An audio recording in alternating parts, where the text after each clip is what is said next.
Hello students, कैसे हैं सभी। आई होप आप सब बहुत बेटर होंगे और आपकी जो तैयारी है वो नेक्स्ट लेवल की चल रही होगी बेटा। तो अभी जो अपकमिंग एग्ज़ाम है वो हमारा सीटेट का है, जैसे कि आप सभी को पता है। तो उसके लिए हमने एक सीरीज़ स्टार्ट करी थी साइंस के एमसीक्यूज़ की। कल हमने जो क्लास ली थी वो बेस क्लास थी। आज हमारी एमसीक्यूज़ की क्लास रहेगी। तो ये मोस्ट इम्पोर्टेंट है सभी कॉम्पिटिटिव एग्ज़ाम्स के लिए। तो आपको अच्छे से इसको एक बार रिवाइज कर लेना है। तो बेटा इससे हमारा फर्स्ट क्वेश्चन क्या रहेगा। हमारा फर्स्ट क्वेश्चन है, in human body the cell growth and differentiation are highly controlled and regulated but in cancer cells. कहने का मतलब ये है कि ह्यूमन बॉडी में जो सेल ग्रोथ होती है बेटा और जो डिफरेंशिएशन होता है वो कंट्रोल और रेगुलेट किया जाता है, लेकिन कैंसर सेल्स में आपके पास फर्स्ट ऑप्शन है, there is breakdown of these regulatory mechanism leading to formation of benign and malignant tumors, controlled cell division and overproduction of genetic material occur. RNA is mutated and produced in less amount, DNA is mutated and produced in less amount. तो आपके options है चार आपके पास, तो अपना right answer रहेगा option number A, there is breakdown of these regulatory mechanism leading to formation of benign and malignant tumours, जो कैंसर सेल्स में होता है। ठीक है बेटा। तो इसके अकॉर्डिंग जो है हमारा सेकंड क्वेश्चन क्या है वो देखते हैं बेटा। तो अपना जो सेकंड क्वेश्चन है बेटा वो है, ए क्लिनिक डेथ टेक प्लेस वहन। जो क्लिनिक डेथ होती है बेटा वो कब टेक प्लेस करती है, कब होती है। देयर इज़ नो इम्पल्स, जब कोई भी आपकी जो धड़कन है वो नहीं चलेगी, कोई इम्पल्स नहीं, कोई भी पल्सेस है वो नहीं रहेंगी। There is no heartbeat, कोई भी आपकी हार्ट बीट नहीं रहेगी। Pupils are fixed and dilated and there is no reaction of light, कोई भी रिएक्शन ऑफ लाइट नहीं रहेगी। तो all the above three conditions are present together, जब तीनों की तीनों कंडीशंस बेटा प्रेजेंट रहेंगी तभी जो आपकी क्लिनिकल डेथ है वो टेक प्लेस करेगी। तो आंसर नंबर डी आपका करेक्ट रहेगा। इसके बाद हमारे पास थर्ड क्वेश्चन है। थर्ड क्वेश्चन क्या है बेटा, man has become the dominant species biosphere because of his tool making capacity, igneous brain power, articulated speech and language, all the above mentioned qualities. कहने का मतलब ये है कि man has become the dominant species. कौन सी जो dominant species है biosphere की वो किसकी वजह से रहेंगी, जब उसके पास टूल मेकिंग कैपेसिटी रहेगी, इग्निशियस ब्रेन पावर रहेगी, आर्टिकुलेटेड स्पीच लैंग्वेज रहेगी, स्पीच भी रहेगा और लैंग्वेज भी रहेगी। जब ये तीनों की तीनों जो क्वालिटीज उसमें प्रेजेंट होंगी तब जाके वो मैन है वो डोमिनेंट स्पीसीज होंगी उसकी बायोस्फेयर के। आगे अपना नेक्स्ट क्वेश्चन है बेटा, movements due to light are shown by. जो मूवमेंट्स होती है लाइट की वो किसके द्वारा किस में दिखाई देती हैं, फ्लावरिंग प्लांट्स में, लोअर प्लांट्स में, ऑल लैंड प्लांट्स में, ऑल द प्लांट्स में। मतलब कहने का ये है ऑल द प्लांट्स में जितने भी प्लांट्स होते हैं सभी में, या फ्लावरिंग प्लांट्स में, लोअर प्लांट्स में, या लैंड जितने भी लैंड के जो प्लांट्स होते हैं जो वाटर में नहीं होते हैं, लैंड प्लांट्स होते हैं वो उनमें दिखाई देगी। तो इसका आंसर नंबर रहेगा अपना ए, फ्लावरिंग प्लांट्स। ठीक है बेटा। नेक्स्ट क्वेश्चन है हमारे पास, the main difference between the living and non living is. Living और नॉन लिविंग का जो मेन डिफरेंस है वो क्या होता है। लिविंग जो जीवित होती है, नॉन लिविंग निर्जीव जो होते हैं वो। इन द ग्रोथ उनके ग्रोथ में डिफरेंस होता है, इन द साइज उनके साइज में डिफरेंस होता है, in the movement, in the presence of protoplasm. तो आंसर नंबर डी, उनके प्रोटोप्लाज्म की प्रेजेंस ही है वो डिफरेंस बताती है कि ये लिविंग रहेगा या नॉन लिविंग रहेगा। ठीक है। नेक्स्ट क्वेश्चन आता है हमारे पास, question number 6, which is regarded as a link between the living and non living। Living और नॉन लिविंग का जो लिंक है वो किसके बीच में होता है, अमीबा, वायरस, बैक्टीरिया, आरएनए। तो ये हमारा वायरस के बीच में होता है बेटा, answer number B. Next question है हमारे पास, question number 7, the basic unit of all लिविंग ऑर्गेनिजम्स, सभी लिविंग जो ऑर्गेनिजम्स होते हैं उनकी बेसिक यूनिट क्या होती है? A drop of blood, a molecule of glucose, a set of proteins, a cell. तो वो होती है हमारे पास a cell. Answer number D. Basic unit होती है किसी भी लिविंग ऑर्गेनिज्म की, सेल कोशिका होती है, वो बेसिक यूनिट होती है। पता होगा आप सभी को। क्वेश्चन नंबर 8 देखो बेटा, which of the following is the basic characteristic of अब living organisms? Ability to move, उनमें एबिलिटी होती है मूव करने की, चलने की। एबिलिटी टू रिप्रोड्यूस, प्रजनन की एबिलिटी होती है। Ability to eat, ability to breathe, तो एबिलिटी टू रिप्रोड्यूस, उनमें एबिलिटी होती है प्रजनन की, रिप्रोड्यूस करने की। क्वेश्चन नंबर 9 देखो बेटा, which of the following branches of science is concerned with the study of the relationship of plants to their environment? वो कौन सी स्टडी है साइंस की जो कि रिलेशनशिप बताती है प्लांट्स और उनकी, प्लांट्स टू देयर इन्वायरमेंट, जो रिलेशनशिप देता है प्लांट्स का उसके इन्वायरमेंट से? तो साइटोलॉजी, इकोलॉजी, मॉर्फोलॉजी, सोशियोलॉजी। तो ये होती है हमारे पास इकोलॉजी। आपको पता होगा जहाँ भी एनवायरनमेंट शब्द आ जाए वहाँ पे इको जरूर आएगा, ठीक है।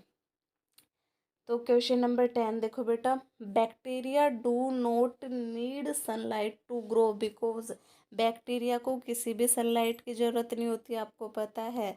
They lack chlorophyll and so they are incapable of making their own food, उनमें क्लोरोफिल की कमी होती है इसलिए वो अपना फूड नहीं बना सकते, इनकैपेबल होते हैं बनाने में। दे हेट सनलाइट, उनको सनलाइट पसंद नहीं होती। They use other kinds of light for their food synthesis, उनको और कोई जो लाइट का और कोई जो प्रकार है उससे वो अपना फूड बना लेते हैं। They prepare their food without the help of sunlight. Answer number D, उनको किसी भी सनलाइट की या किसी भी लाइट के सोर्स की ज़रूरत नहीं होती है, ठीक है, वो अपने आप अपना भोजन बना लेते हैं। नेक्स्ट क्वेश्चन देखो बेटा, question number 11, most viruses most viruses that are infect plant possesses single stranded DNA, single stranded RNA, double stranded DNA and RNA, double stranded RNA only, नहीं, single stranded RNA।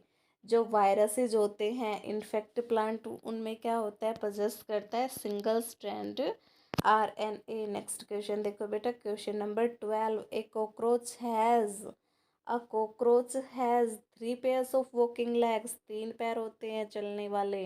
2 pairs of walking leg, 2 पैर होते हैं। 4 pairs of walking leg, 1 pair of walking leg, नहीं, 3 pairs of walking legs, उनके जो cockroach के पास 3 पैर होते हैं चलने के लिए। All the following are invertebrates except, इन सब में से इनवर्टिब्रेट है किसके अलावा?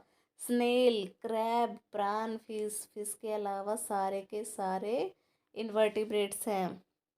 आगे देखो बेटा, question number 14, bacteria reproduce, bacteria किससे रिप्रोड्यूस करता है, किससे प्रजनन करता है? By sexual method only, by asexual method only, mostly by sexual method, mostly by asexual method. तो ये डी आएगा बेटा यहाँ पे, डी है, ठीक है। तो answer number D, mostly by asexual method. Next question है हमारे पास, question number 15, crows and pigeons are, crows and pigeons warm blooded, cold blooded, neither A and nor B, both A and B. तो जो crows होते हैं और pigeons होते हैं बेटा उनका जो ब्लड होता है वो वार्म ब्लडेड कहलाते हैं, ठीक है। नेक्स्ट क्वेश्चन नंबर 16 देखो हमारे पास, fungi fungi are always autotrophic, heterotrophic, parasitic, saprophytic. तो फंगी होती है वो हेट्रोट्रोपिक होते हैं, ऑटोट्रोपिक जो खुद अपना भोजन बनाते हैं, हेट्रोट्रोपिक जो दूसरों से लेते हैं। तो फंगी क्या है, हेट्रोट्रोपिक।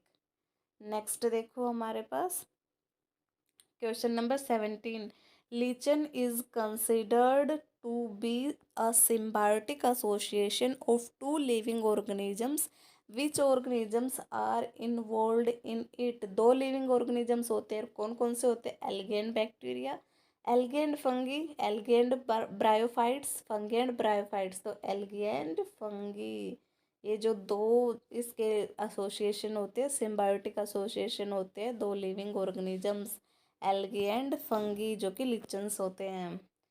क्वेश्चन नंबर 18 देखो, mammals are warm blooded, cold blooded, both A and B, none of these. तो वार्म ब्लडेड मैमल्स क्या होते हैं, वार्म ब्लडेड होते हैं बेटा। Question number 19, man belongs to the phylum, man belongs to the phylum Mollusca, Chordata, Porifera, amphibian. तो Chordata, man कौन से फाइलम से बिलोंग करते हैं, कोर्डेटा। क्वेश्चन नंबर 20 देखो बेटा, outer covering of virus made up of protein, virus का जो आउटर कवरिंग होता है वो कौन से प्रोटीन से बना होता है, capsid, coat, वीरोन, viroid.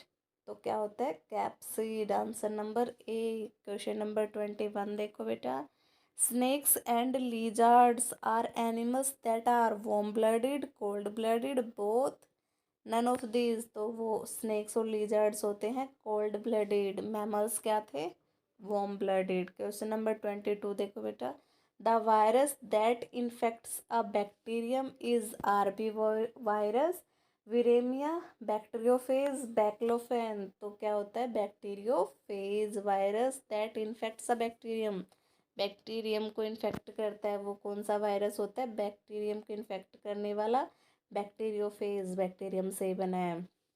Question number 23, which of the following is a parasitic plant, parasitic plant कौन सा होता है, मार्चेंटिया, कैल्प, मशरूम, पैट्रिस। तो क्या होता है, मशरूम। कौन सा होता है पैरासिटिक, मशरूम होता है बेटा। Question number 24, which of the following is an amphibian, कौन सा एम्फीबियन होता है, वेल, टर्टल, फ्रॉग, काउ। तो काउ, फ्रॉग क्या होता है बेटा, एम्फीबियन होता है। एम्फीबियन जो कि लैंड पे भी होते हैं, वाटर में भी होते हैं।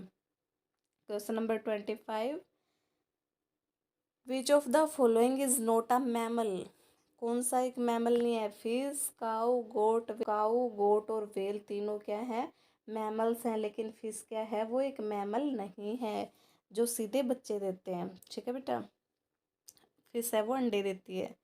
तो क्वेश्चन नंबर 26 देखो बेटा, algae often float on surface of water during the day but sink down during the night। दिन में तो वो फ्लोट करती है, वाटर के सरफेस पर तैरती है, लेकिन रात के समय में वो डूब जाती है, क्यों, evolution and trapping of oxygen bubbles during the day in their photosynthesis. बिल्कुल सही बात है, इवोल्यूशन होता है, trapping of oxygen bubbles, oxygen bubbles को ट्रैप करती है, जकड़ती है। ठीक है, ड्यूरिंग द डे, डे के समय में फोटोसिंथेसिस की प्रक्रिया होती है तब। ठीक है, तो आंसर नंबर इसका 26 का क्या हो जाएगा हमारे पास, ए हो जाएगा आंसर नंबर। क्वेश्चन नंबर 27 देखो बेटा, aves are cold blooded, warm blooded, both, none of this. तो क्या होते हैं aves, warm blooded. Next question, question number 28, bacteria and fungi developing on dead decaying organisms are, जो कि डैडो डिकेइंग ऑर्गेनिजम्स पर होते हैं, बैक्टीरिया और फंगी जो डेवलप होते हैं इन पे, उनको क्या बोलते हैं, पैरासाइट्स, कोमेंसिल्स, सैप्रोफाइट्स, सिम्बायोंट्स। तो क्या होते हैं, सैप्रोफाइट्स होते हैं, जो मरे हुए ऑर्गेनिजम्स होते हैं उन पे अपन डेवलप होती हैं। ठीक है, क्वेश्चन नंबर 29 देखो बेटा, bacteria can live in cold climate for, कितने दिन तक रह सकते हैं, तो फ्यू ईयर्स, कुछ समय तक, 1000 साल तक, 2000 तक, मैनी ईयर्स, काफ़ी समय तक रह सकते हो बेटा, काफ़ी सालों तक रहते हैं बैक्टीरिया होते हैं वो कोल्ड क्लाइमेट में। Bacteria having flagella all over the body are called, bacteria having flagella all over the body are called lophotrichous, monotrichous, peritrichous और मोर्फोट्रिकस। तो क्या हो जाएगा, peritrichous, peritrichous. Answer number C. Next question देखो, तो बेटा आज के लिए क्वेश्चन नंबर 30 की जो हमारी सीरीज़ थी, साइंस के 30 क्वेश्चंस की हमारी जो क्या थी, सीरीज़ थी ये। आई होप आपको अच्छी लगी होगी and thank you so much. Thank you बेटा, thank you so much, thank you बेटा, थैंक यू सो मच।